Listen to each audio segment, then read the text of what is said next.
Hello and Fakhar रागले to all of you. मैं हूं फखर यूसुफजई और आप देख रहे हैं डिबेट विद फखर। आज की डिबेट में बात करेंगे। वैसे तो पाकिस्तान हिंदुस्तान अलग कंट्रीज हैं। 1947 के बाद सेपरेशन के बाद पार्टीशन सॉरी जब हुई तो दो कंट्रीज बनी। अब उसमें बांग्लादेश एक थर्ड कंट्री भी बना। लेकिन ऐसे लगता है कि एक दूसरे के हवाले से इनकी बहुत सारी चीजें आज भी आफ्टर 77 ईयर बहुत चीजें कॉमन है। बोलना, रहना, खाना, पीना, बहुत सारी चीजें। हाँ, जो बड़ा मेन डिफरेंस नजर आ रहा है 2024 में, वो क्या है? वो है एक साइड यानी बॉर्डर के इस पार उस तरह की तरक्की नहीं हुई, लेकिन बॉर्डर के उस पार जिस तेजी के साथ तरक्की हुई, डेवलपमेंट देखी गई, प्लस इंटरनेशनली जो एक रिकॉग्निशन है उनकी, जो एक रिस्पेक्ट है, वो यहाँ के मुकाबले में वहां पे बहुत ज्यादा हुई। और स्पेशली वहां के प्राइम मिनिस्टर नरेंद्र मोदी साहब के हवाले से अभी शो से पहले मैं डॉक्टर साहब से बात कर रहा था कि बहुत एक नेगेटिव माइंडसेट था। उन्होंने कहा कि जी इंडिया में बहुत सारी चेंजेस आई है, लोग बहुत ज्यादा उनकी तारीफ करते, वो लोग भी जो उनके क्रिटिक थे। मैंने कहा वहां तो आई होगी, बट पाकिस्तान में भी ये तब्दीली बहुत ज्यादा देखने को मिल रही है, जो मेरे ख्याल में एक बहुत बड़ी। वो यहाँ के प्राइम मिनिस्टर नहीं है, वो अपने मुल्क को चला रहे हैं और अच्छा डिलीवर कर रहे हैं, लोग उनकी तारीफ करिए। मेरे ख्याल उनके लिए सबसे बड़ा इनाम यही है, सबसे बड़ी खुशी की बात उनके लिए, मेरे ख्याल उनकी पार्टी के लिए और एज ए लीडर उनके लिए यही होगी।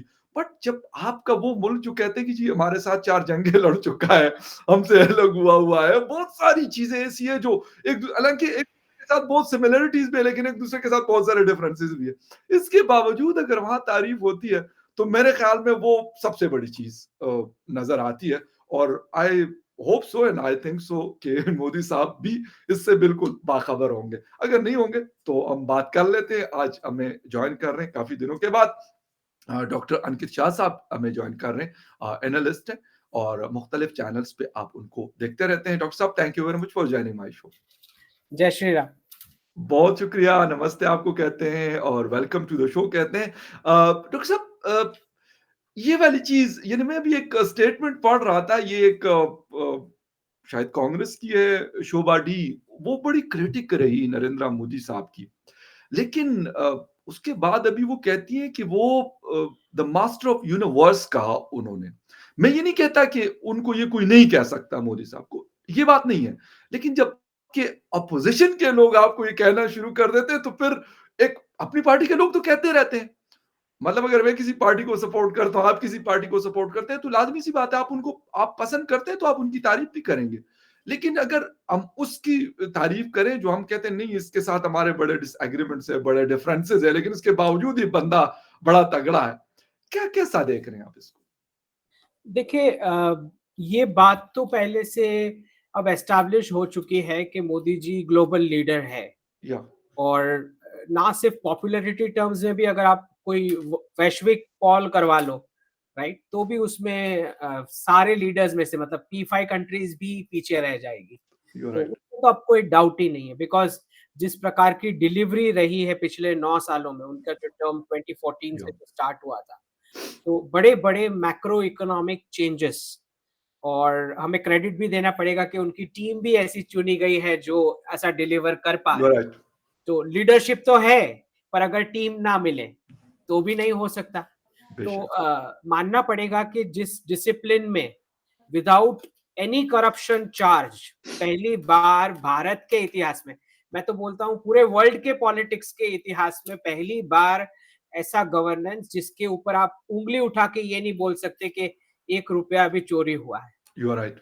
तो ये जो गवर्नेंस है, और इसका श्रेय मैं तो देना चाहूंगा कि उनकी फैमिली को। क्योंकि जब कोई भी पर्सन हो, कैसे कॉम्प्रोमाइज होता है, क्योंकि फैमिली मेंबर्स है, तो कुछ ना कुछ आपको ये हो ही एग्जैक्टली। जाता है कि मैं इसको कम से कम अच्छे कपड़े दिलवा दूं या अच्छी भाई जॉब को, दिलवा दूं। बहन को, किसी को, किसी न किसी को, जी, बिल्कुल। जी। तो कोई ना कोई ऑब्लिगेशन में तो कोई आ ही जाता है। You right. लेकिन ये ऐसे लीडर जो डिलीवरी कर पाए, इसका सबसे बड़ा श्रेय उनके माता पिता और फैमिली मेंबर्स के, जिन्होंने बिल्कुल कुछ इन्वॉल्वमेंट ही नहीं रहा गवर्नमेंट के साथ। मतलब आज भी सादे से घर में रहना, सादा सा खान पान, सादा सा जीवन, और जीरो एक्सपेक्टेशंस।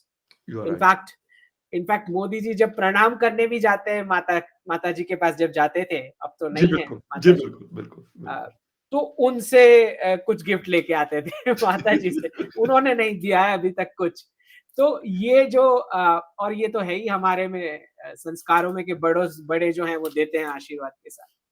तो बेशक, ये फैमिली मेंबर्स को बहुत बड़ा इसका क्रेडिट जाता है। और दूसरा, मोदी जी का पर्सनल इंटीग्रिटी कि दिन दिन में 12 घंटे से ज़्यादा, कभी-कभी 16 घंटे तक वर्क जी, करना, एक भी छुट्टी नहीं। तो यस, पूरा उनका जो अ अ फ़ोकस है, सिर्फ़ और सिर्फ़ भारत, भारत फर्स्ट वाली जो उनकी आइडियोलॉजी के चलते इस प्रकार की डिलीवरी हो पाई है। और मानना ही पड़ेगा कि आपको कोई मिनिस्टर्स भी नहीं मिल पाएँगे कि अगर कि कहीं स्पीच भी देने जाएँगे तो वो छुएँगे तक नहीं कोई अगर गिफ्ट दे रहा है तो। तो ये जो डिसिप्लिन ला पाना, एक नेशनलिज़्म ला पाना, लीडर्स में भी, और एक तो ज़ाहिर-सी बात है कि अगर आपका इकोनॉमिक प्रोग्रेस इतना बढ़ गया है या कि आप गवर्नमेंट एम्प्लॉइज़ को, लीडर्स को, पॉलिटिशियंस को उतना फंड और सैलरी भी दे पाते हैं कि कुछ अट्रैक्ट ना हो, बिल्कुल ना हो, राइट? तो ये भी एक फैक्टर होता है। तो जिस प्रकार से उन्होंने डिलीवरी दी है, आज अगर भगवान श्री राम का मंदिर बना है, बिल्कुल, तो रामलला से पहले 4 करोड़ लोगों को घर दिया गया। ये भी तो मानना पड़ेगा, उसके बाद बेशक, भगवान अपने घर गए हैं। बेशक, तो ये बेशक, जो एम्पावरमेंट बेस लेवल पे मोदी जी ने किया है, जिसमें बिना किसी भेदभाव के, इनफैक्ट सबसे ज्यादा लाभार्थी तो मुस्लिम कम्युनिटी ही रही। जी ये तो बिल्कुल, आपको मानना पड़ेगा, क्योंकि जी, सबसे ज्यादा डिप्राइव्ड भी वही कम्युनिटी थी। जी, क्योंकि 70 साल से जो पॉलिटिक्स चला, उसमें मुसलमानों का सिर्फ उपयोग ही किया गया, उनको कोई जी, बेनिफिट तो हुआ ही नहीं, राइट, राइट? तो नेशनलिज्म की राह पे पूरी कम्युनिटी को लेके आना, देश के साथ जोड़ना, प्रोग्रेस करवाना, एजुकेशन कंप्लीट करवाना, और जो जो प्रॉमिस किया वो सब, ना सिर्फ उसका खात मुहूर्त होता है, वो उसका इनॉग्रेशन तक मोदी जी होते हैं। और उनकी नजर ग्राउंड पे उस माइक्रो लेवल तक होती है कि कितना कंप्लीट हुआ है। तो इस प्रकार का स्टेटस मेंटेन करते हुए डिलीवर करना, ये उनकी खासियत है। और इन्होंने ग्लोबल लेवल पे भी ये करके दिखाया है, चाहे वो कोविड का इसमें टाइम कोई रहा शक हो नहीं। या टर्की में अर्थक्वेक हुआ है। अच्छा, मैंने या सुना है कि टर्की के अर्थक्वेक में पाकिस्तान ने जो मदद भेजी थी, वो एक्चुअली कहीं और से आई हुई पाकिस्तान को लेबल चिपका के टर्की भेज दिया गया। तो ये जो है जिस प्रकार से डिलीवरी हुई है सारे क्राइसिस में, हुँ, अगर यूक्रेन रशिया का कॉन्फ्लिक्ट कोई रुकवा पाया रेस्क्यू ऑपरेशन के लिए, मोदी जी के अलावा कोई नहीं कर पाता, यस, किसी के बस की नहीं है। या और आपने देखा G20 में जिस प्रकार से कंसेंसस आया, वो भी किसी के बस की नहीं है। आज कोई देश नहीं है, एक भी लीडर ऐसा कि G20 में कंसेंसस लाके दिखाए, कॉन्फ्लिक्ट चल राइट, रहा हो तब।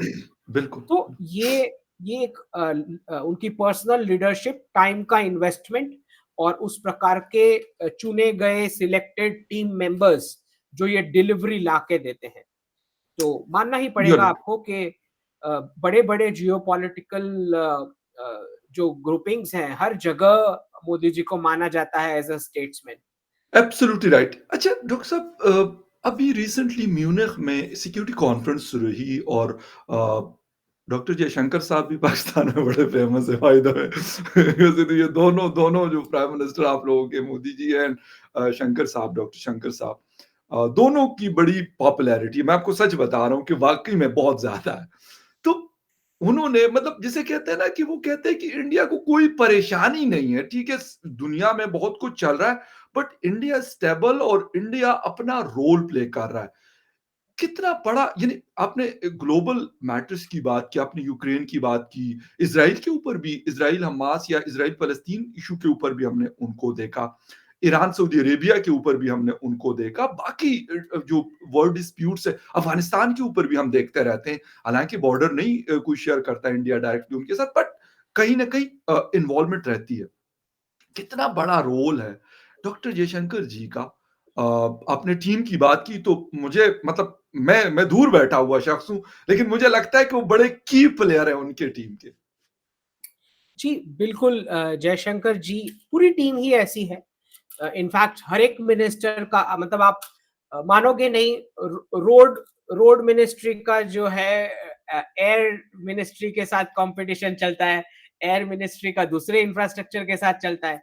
तो इट्स लाइक एक मोदी जी ने जो एक हेल्दी कंपटीशन करवा के जिस प्रकार के टारगेट्स दिए हैं, मैं बता रहा हूँ वो एंड पॉइंट सिलेक्ट करते हैं, वहां से वर्क बैक करते हैं कि अगर वहां पहुंचना है तो अभी अभी ये सब स्टेप्स करने पड़ेंगे। तो जिस प्रकार की उनकी इंट्रिकेट प्लानिंग होती है, उसी की वजह से ये डिलीवरी हो पाती है। और जयशंकर जी तो अभी जो वर्ल्ड में जितने भी बड़े जियोपॉलिटिकल या फॉरेन पॉलिसी में डिप्लोमेसी में जो माने जाते हैं उसमें वो टॉप करते हैं, उसमें तो कोई डाउट ही नहीं है। मतलब ना चाइना, ना रशिया, ना यूएस के सेक्रेटरी ऑफ स्टेट भी उनसे कम्पीट नहीं कर सकते। या ये तो आपको मानना पड़ेगा क्योंकि जी भारत सर। का एक रोल ही जोड़ने का रहा है, कभी हमने तोड़ने वाली जियोपॉलिटिक्स नहीं की। तो आज जब वांग यी भी स्टेज से इशारा करते हैं जयशंकर जी को, रुक जाओ मुझे मिलना है। तो इसका ये कारण ही ये है कि पूरा विश्व आज देखता है कि सारे लीडर्स को अगर स्टेज पे एक साथ कोई ला सकता है, चाहे कितनी भी दुश्मनी हो, तो वो सिर्फ और सिर्फ भारत है और किसी के बस की नहीं। तो आप देखोगे लावरोव भी आएंगे और ब्लिंकन भी आएंगे या और एक ही फोटो में जयशंकर जी के साथ खड़े भी रहेंगे। तो ये तभी पॉसिबल है कि आप एक ब्रिज बन सकते हो सबके बीच, क्योंकि कभी आपने तोड़ने वाली राजनीति करी नहीं है, आपने हमेशा जोड़ने वाली करी है। तो अगर आप जयशंकर जी को, क्योंकि बहुत सारे वेस्टर्न मीडिया तो आप जानते हो वेस्ट का इन्फ्लुएंस ज्यादा रहता बिल्कुल, है, यस। हर बार उनको पूछा जाता है कि आप रशियन ऑयल क्यों कैसे ले सकते हो, हाउ डू यू गो ये बड़ा अगेंस्ट अस। फेमस क्लिप बड़ा वायरल हुआ था पाकिस्तान में, वैसे तो बहुत इंडिया में भी एक हुआ होगा नहीं, लेकिन उनको कंटिन्यूअस उनको ये क्वेश्चन आता है। जी, जी। तो ये जो है जयशंकर जी बहुत साफ बताते हैं कि भाई हमारा लोकेशन अलग है, हमारा इकोनॉमिक स्टेटस जो पोजीशन है पब्लिक का, जो इंफ्रास्ट्रक्चर हमें करना है, हमारे जो टारगेट्स है, आप तो डेवलप्ड कंट्रीज वहां से बोल दोगे कि नहीं लेना चाहिए, पर हमें तो प्राइसिंग भी देखना है, लोगों का जो बिल्कुल, डेली इकोनॉमिक या एक्टिविटी देखना है। तो ये रियलिटी अब लोग सब समझते हैं ये चीज कि भाई वहां की रियलिटीज अलग है। आप ऐसे कोई पॉलिसी थोपने वाली बात तो भारत पे आज कर ही नहीं सकता कोई। या तो आपको मानना पड़ेगा कि रशिया और यूएस दोनों साइड को हम बैलेंस करके चलते हैं। और यस। कुछ हद तक आपको ये भी मानना पड़ेगा कि चाइनीज के भी समझ में आ गया है कि पंगा हुँ, लेना यहाँ पे कोई मतलब ही नहीं, क्योंकि पॉसिबल वहां पे नहीं है। फिर एलएसी पे, हाँ एलएसी पे, हाँ, देखो भारत चाइना का रिलेशन सबसे बेस्ट तभी होता है जब एलएसी पे जम के इनकी कुटाई होती है। तो हमने हुँ, वो स्टेटस मेंटेन करा है कि राइट। जब जब आप एलएसी पे बदमाशी करोगे तो बराबर से पिटोगे। जवाब तो मिलेगा आपको। जी बिल्कुल, वही वैसे ही उनके साथ वो वही जो एक टाइमिंग होता है जी, जी। तो कुटाई वाला, जी। तब भी रिलेशन सबसे बेस्ट होते हैं। तो बिल्कुल सही। तो क्योंकि उनको पावर ही समझ में आता है, राइट? बिल्कुल, उनको वो और कुछ नहीं कहते हैं ना समझ। कि बिल्कुल वो जिसे कहते हैं कि एक और आगे डंडे की जाते जी, हुए जैसे हमने बांग्लादेश में देखा कि पहली बार भारत, चाइना और रशिया तीनों मिल के हसीना गवर्नमेंट को सपोर्ट करके लेके आए हैं पावर में, यस, या वेस्ट के इंटरफियरेंस के बावजूद जी, पहली बार ये हुआ है। जी, तो मैं मानता हूं कि चाइनीज थॉट प्रोसेस में भी ये आ चुका है कि भाई मल्टीपोलर एशिया तो मानना ही पड़ेगा उनको, वरना मल्टीपोलर वर्ल्ड उनको मिलना नहीं है। तो अगर वो एग्ज़ैक्टली, चाहते हैं कि वेस्ट का जो पावर है थोड़ा ईस्ट की ओर आए, तो उनको भारत को मानना ही पड़ेगा। तो ये एब्सोल्युटली जो राइट। है, ये एक्नॉलेजमेंट आ चुकी है, जिसके बहुत पॉजिटिव रेमिफिकेशंस आने हैं। उतना ही नहीं, इवन जो जिस म्यूनिक कॉन्फ्रेंस की आप बात कर रहे हैं, ब्लिंकन बाजू में ही बैठे थे जी, बिल्कुल। और जयशंकर जी ने बड़े साफ शब्दों में कहा कि ना सिर्फ रशिया वाले रिलेशंस तो ऑब्वियसली हमारे सबसे स्ट्रांग है और वो कंटिन्यू रहेंगे, लेकिन ब्लिंकन की ओर से एक्नॉलेजमेंट आना इस बात का, उनको बार-बार जय कह के बुलाना और जयशंकर जी का उनको टोनी कह के संबोधित करना पब्लिक कॉन्फ्रेंस में, बिल्कुल सही, बिल्कुल और सही। फिर ब्लिंकन ने जैसे बताया कि हम भी नहीं चाहते कि वर्ल्ड एक बॉक्स में फिट हो जाए। तो उनसे भी ये एक्नॉलेजमेंट आना, क्योंकि अभी तक यूएस सेक्रेटरी ऑफ स्टेट का स्टेटेड गोल और पॉलिसी ये रहा है कि हमारा वेस्टर्न अलायंस अलग है, एक अलग ग्रुपिंग है। जी, तो पहली बार ब्लिंकन ने पब्लिक स्टेज पे ये बात करी है कि हम भी नहीं चाहते कि वर्ल्ड एक बॉक्स में फिक्स हो जाए। राइट, तो आई थिंक राइट। जियोपॉलिटिक्स में बड़े-बड़े बदलाव आ रहे हैं और उसके कैटलिस्ट जो है हमारे जयशंकर जी हैं।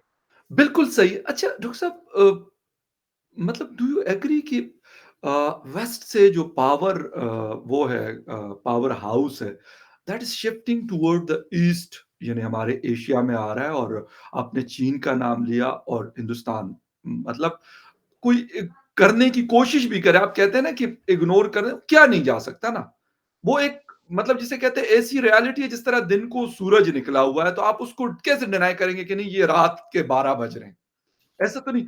आप कि ये पावर जो टोनी आपने एंथनी ब्लिंकन की या फिर इनकी बात की कि जिस तरीके से वो पुकारते हैं या फिर वर्ल्ड लीडर्स हमने G7 समिट में देखा कि मोदी साहब के शोल्डर के ऊपर जो बाइडेन तबकी दे रहे हैं कि भाई मैं पीछे आपके खड़ा हूं मैं आपसे बात करना चाहता तो आपको लग रहा है कि वाकई वो चीजें काफी तेजी के साथ शिफ्ट हो रही पहले हमें लग रहा था कि बड़ा स्लो पेस के साथ ये शिफ्ट होंगी लेकिन अब ऐसे मालूम हो रहा है कि बहुत तेजी के साथ वो शिफ्ट हो चुकी है या हो रही है। ये बिल्कुल शिफ्ट हो चुकी है फ़खर जी, आपको समझना पड़ेगा कि जी, एक-एक बड़ी वेस्ट की कंपनीज़ जब प्राइम मिनिस्टर से अपॉइंटमेंट लेते हैं, तो आपको देखना पड़ेगा कि अपॉइंटमेंट के तुरंत बाद वेस्ट में से ले ऑफ अनाउंस होते हैं। बिल्कुल। वहाँ ऑफिस यस, शटडाउन की जाती है राइट और इंडिया में ऑपरेशन शुरू होते हैं, शुरू होते हैं। हर एक मीटिंग के बाद। बिल्कुल सही कह रहे तो हैं, बिल्कुल सही कह तो रहे हैं। आपको समझना पड़ेगा कि आज वेस्टर्न इकोनॉमी ने मोदी जी को ग्लोबल लीडर मान लिया है। कि अगर कुछ हुँ, डिलीवर होना है तो दिल्ली से ही डिलीवर होना है और राइट, किसी के बस की नहीं है। राइट, दूसरा एक आप क्लियर कोलैप्स दिख रहे हो वेस्ट का जहां पे जितने भी आईटी और फाइनेंशियल कैपिटल्स हैं वेस्ट के, चाहे वो शिकागो हो, न्यूयॉर्क हो, कैलिफोर्निया हो, London, Paris, Berlin, Toronto, Sydney, ये सारे आईटी और फाइनेंशियल कैपिटल्स आज कोलैप्स कर रहे हैं बिकॉज ऑफ डी डॉलराइजेशन। या तो मुझे समझ में आ रहा है कि वेस्ट की कंपनीज को दिख रहा है कि पूरा वेल्थ वाइप आउट हो जाएगा अगर भारत को शिफ्ट नहीं हुए। और सादा सी बात है कि भारत में शिफ्ट होना है तो फिर एक तो हुँ, दिल्ली का डिसीजन मेकिंग में रोल तो रहेगा या अगर आपको ऑपरेशन शिफ्ट करने हैं। तो ना सिर्फ ये बहुत सारे एनआरआईज अब आज घर वापस आने का तैयारी कर रहे हैं क्योंकि उन्हें दिख रहा है कि फ्यूचर जो है अब वो भारत है। तो या बहुत सारे एनआरआईज आज यूके, कनाडा, ऑस्ट्रेलिया, यूएस ये लोग बैग्स पैक कर रहे हैं क्योंकि वो उनको साफ दिख रहा है कि डी डॉलराइजेशन के चलते वेस्टर्न इकोनॉमीज का डाउनफॉल शुरू हो चुका है। तो राइट। आपको सरप्राइज नहीं होना चाहिए कि बहुत सारा भारतीय टैलेंट अब वो वेस्टर्न एक्सपोजर के एज के साथ भारत वापस आ रहा है। तो हुँ। बहुत बड़े यहाँ पे प्रोग्रेस आगे होते दिखेंगे आपको। अच्छा डॉक्टर साहब एक क्वेश्चन माइंड में आ रहा है कि पाकिस्तान हिंदुस्तान अक्सर लोग कहते हैं जी हम कंपैरिजन करते हैं मैं कहा नहीं कंपैरिजन की बात नहीं होती होता है आप अपने नेबरिंग कंट्रीज में या अपने रीजन में कंट्रीज को देखते हैं कि वो क्या ऐसी चीजें कर रहे हैं मतलब अगर आपकी इकोनॉमी 4 ट्रिलियन पे पहुंची है तो लाजमी सी बात है इसके पीछे कोई काम हुआ है अब 5 ट्रिलियन की तरफ जा रही है फोर्थ से फिफ्थ से फोर्थ पे आई और फोर्थ से अब थर्ड की तरफ आ रही है तो लाजमी सी बात है काम हो रहे हैं पाकिस्तान ऐसी क्या गलतियां कर रहा है या कर चुका है या आइंदा भी उनकी ऐसी पॉलिसी आपको नजर आती है एज ए इंडिपेंडेंट एनालिस्ट कि वो ये गलतियां करके और वो जो 1971 में बांग्लादेश हमसे अलग हुआ उससे भी नीचे आ गया ठीक है एक कहते हैं हम ये अपना दिल खुश करने के लिए बात करें जी हमारे पास न्यूक्लियर बॉम्ब है मतलब इसको साइड पे रख के मैं रख के बात कर लूं मैं सच्ची बात बता दूं आपको ये कि मतलब होता है ना कि जी हम न्यूक्लियर पावर है ठीक है मानते हैं उसको साइड पे रख के इसके अलावा अगर ओवरऑल चीजों की बात की जाए कौन सी गलती आपको आपको नजर आ रही है कि पाकिस्तान करता है जिसकी वजह से वो बजाय आगे बढ़ने के रिवर्स चल रहा होता देखिए, एक तो मैंने आई थिंक लास्ट टॉक में भी आपको बताया था कि पॉइंट ऑफ ओरिजिन का ही अभी क्राइसिस है। है ओके आइडेंटिटी पता ही नहीं है, राइट राइट? तो अभी जैसे मैंने आपको जय श्री राम से स्टार्ट किया, तो जी आप बिल्कुल रिफ्लेक्ट नहीं कर पाए उसको, सही राइट? तो ये these are the fundamental problem कि राइट आपको आइडेंटिटी का ही गड़बड़ है, आपको पता ही हम्म नहीं कि आप कहाँ के हो। राइट तो जब तक ये सॉल्व नहीं होगा, तो गवर्नेंस बैठेगा ही नहीं। हम्म अच्छा, आपको ये भी समझना है कि सऊदी अरेबिया में और यूएई में अभी क्या चल रहा है। You should be aware of it. आज जब अभी कुछ 16th के आसपास न्यूज़ आया है कि ईरान का जो पिलग्रिम वाले जो होते हैं, जो सऊदी अरेबिया में जी, पूरा जी, जी, जाना थे, बिल्कुल। 30,000 से ऊपर उनका कैंसल हो चुका है पिलग्रिमेज, जी, रिफंड दे दिए गए हैं। जी। तो सऊदी अरेबिया की आज जितनी भी, मैं ट्विटर पे एटलीस्ट जितनी एडवर्टाइजमेंट मैं देख रहा हूँ, तो वो सारे एंशिएंट मंदिर टाउन्स की बात चल रही है। हुँ, तो वो मक्का मदीना का प्रोपेगेशन नहीं चल रहा है हुँ। सऊदी की एडवर्टाइजमेंट में, जी, जी। टूरिज्म की। ठीक है, एक टाउन का तो क्लियर उसने वहां जिक्र किया है उस विजिट सऊदी वाली एडवर्टाइजमेंट में। अल उला करके नाम है। वहां पे एक बड़ा एलिफेंट रॉक है और मंदिर शेप के स्ट्रक्चर्स हैं, जो ओके, मैं आपको क्लियर बताता हूँ कि उनका चंद्रवंशी भारतीय थे ये लोग, सऊदी अरेबिया के लोग। ओके। तो आपको बेसिकली सरप्राइज नहीं होना चाहिए कि पूरा टूरिज्म जो, अगर आप एक ही चीज पे लेवरेज करके बैठोगे, जैसे हम भी यहाँ पे ताजमहल के अलावा और कुछ नहीं था। मैं सही। पिछले सालों की, मतलब डिकेड्स की जी, बात जी, कर जी। रहा हूँ अभी तक। राइट। तो जी, अगर आप एक एसेट पे फोकस करके बैठोगे, तो आपका इकोनॉमी फिर रिस्क हो जाता है, अगर टूरिज्म सेक्टर पूरा उसी पे बिल्कुल। डिपेंडेंट हो जाएगा। तो मुझे लगता है कि सऊदी अरेबिया आज डाइवर्सिफाई करना चाहता है, और हुँ, एमबीएस बहुत ही डायनामिक लीडर है। मैं तो इसमें कोई मानता डाउट हूँ नहीं है। कि योग आयुर्वेद मंदिर के साथ-साथ बहुत जल्द अगर आपको गरबा भी देखने को मिले, रियाद या दुबई या जेद्दा में, तो मुझे सरप्राइज़ नहीं होगा, क्योंकि म्यूज़िक या सेलिब्रेशन के बिना तो क्या टूरिज़्म होना है? टूरिस्ट हुँ, आएँगे किस लिए, अगर एंटरटेनमेंट नहीं होना है, अगर कोई प्राचीन हेरिटेज साइट नहीं विज़िट करेंगे, तो किस लिए आएँगे टूरिस्ट? या तो अगर आपको टूरिज्म का सेक्टर, और यही एप्लीकेबल पाकिस्तान को होता है, राइट। इतने सारे मंदिर के साइट्स हैं, मैं तो मानता हूं कि बहुत बड़ा पोटेंशियल छुपा है पाकिस्तान के अंदर, लेकिन सही आप कह रहे नहीं कर पा रहे। हैं। आप नहीं कर पा रहे हैं बिकॉज वही फंडामेंटल क्वेश्चन आज भी वही है कि आपको इतना ज्यादा हेट क्यों है अपने माँ बाप के ऊपर, ये हुँ, समझ नहीं आ रही। हुँ, मतलब कुछ कालखंड में कन्वर्जन हुआ, लेकिन जो जो आपके माँ बाप थे, जो हिंदू थे, आप इतनी घृणा क्यों करते हैं उनके साथ, हुँ, अपने ही माँ-बाप के साथ? हुँ, तो मुझे लगता है कि जब तक ये फंडामेंटल सॉल्व नहीं होगा, सऊदी अरेबिया तो चल पड़ा है उस रास्ते पे, हुँ, और वो उन्होंने सेलिब्रेशन किया, संस्कृत उत्सव किया, हुँ, क्योंकि संस्कृत एक ही भाषा ऐसी है जो डी-रेडिकलाइजेशन के लिए बनी है, हुँ, क्योंकि उसमें वो शब्द ही नहीं है जिनसे जिहाद या टेरर अटैक हो पाए। हुँ। ठीक, तो संस्कृत उत्सव उन्होंने मनाया। उसके बाद आप देख रहे हैं यूएई में तो सबसे बड़ा मंदिर वो जो बनाई है, या जो अभी बिल्कुल, प्रधानमंत्री जी गए थे। बिल्कुल। तो मुझे लगता है कि यूएई और सऊदी अरेबिया पूरा डी-रेडिकलाइजेशन के प्रोसेस में आगे जी। बढ़ रहे हैं। इन फैक्ट इंक्लूडिंग बहरीन, बहुत जल्द बहरीन से भी न्यूज़ आ जाएगा बहुत बड़े मंदिर का। हाँ। तो पूरा मिडल ईस्ट जो है, वो अपॉर्चुनिटी टैप कर रहा है हुँ, कि उनके एंशिएंट भारत के साथ क्या रूट्स कनेक्टेड थे, जी। क्योंकि बहरीन और यूएई में कुछ ही डिकेड्स पहले की बात है, रुपया आज भी, जो पुराने शॉप्स है वो आज भी रुपया बोलते हैं। हुँ, ठीक है, तो सबको वो मेमोरीज है कि वो एंशिएंट भारतीय लोग थे, सबको पता है। ऐसा हुँ, नहीं कि मैं कुछ नया बता रहा हूँ। ओके। अच्छा, ये जो पूरा सिल्क रूट जो था, जो मैं अभी भी बताता हूँ, सिल्क स्पाइसेस और इंसेंस स्टिक वाला रूट, जी। जो मक्का जो काबा जो है, और गुजरात का सोमनाथ, और केदारनाथ जो है उसके साथ इजराइल का टेम्पल माउंट, ये दोनों सेम लाइन एंड लेंथ में आते हैं। तो बहुत साफ है कि एक ही भगवान है जिनके चंद्रमा पे ललाट है, हुँ। जो शिव भगवान है। तो मुझे ताज्जुब नहीं होगा कि अभी जो यूएई के साथ भी साइन हुआ है एमओयू, हुँ, full access of national archives, तो वो नेशनल हुँ, आर्काइव्स में से यही निकल के आना है, राइट? कि आपके जो सारे प्राचीन मंदिर थे, और इनफैक्ट जूइश बाइबल में तो जिक्र है संस्कृत वर्ड्स में, कि जिसको इंसेंस स्टिक बोला जाता है, कि भारत से आती थी यहाँ पे पूजा करने के लिए, हुँ, टेम्पल माउंट तक, और वो सऊदी अरेबिया के ये सारे टाउन्स के थ्रू आती थी, अल राइट। उला से लेके सारे। तो मुझे तो आई एम वेरी क्लियर कि डी रेडिकलाइजेशन, डीकोलोनाइजेशन और डी डॉलराइजेशन के ये प्रोसेस में सऊदी अरेबिया और यूएई जो है, अपना प्राचीन भारतीय चंद्रवंशी रूट्स निकाल पाएंगे, जी। और उसी के चलते भारत के साथ जो कनेक्टिविटी और इकोनॉमिक्स बनेगा, वो माइंड ब्लोइंग होगा। इनफैक्ट मैं तो मैंने कुछ ट्वीट किया था, आई थिंक 6 फरवरी के आसपास, कि बस कपड़ों पे वही एंशिएंट भारत जैसे कलर्स लग जाएं तो बहुत बड़ा टेक्सटाइल हब बन सकता है। अच्छा तो डॉक्टर यूएई साहब। में जब प्रधानमंत्री जी गए जी, जी। और वो जो एमओयूज का एक्सचेंज हुआ, तो यूएई की कैबिनेट में जो लेडी थी वो उन्होंने ब्लैक के ऊपर अंदर कलरफुल कपड़ा भी पहना। ना सिर्फ ये, उन्होंने हैंडशेक सामने से इनिशिएट किया हुँ, भारतीय काउंटर पार्ट के हुँ। साथ। तो वुमेन एम्पावरमेंट बड़ा चल रहा है इसके साथ साथ। बहुत अच्छी बात है। और मैं एक चीज़ ऐड करता रहूँ कर लूँ, उसके बाद ख़त्म करेंगे कि मेरे ख़्याल में किसी को किसी के रिलिजन से नहीं प्रॉब्लम होना चाहिए।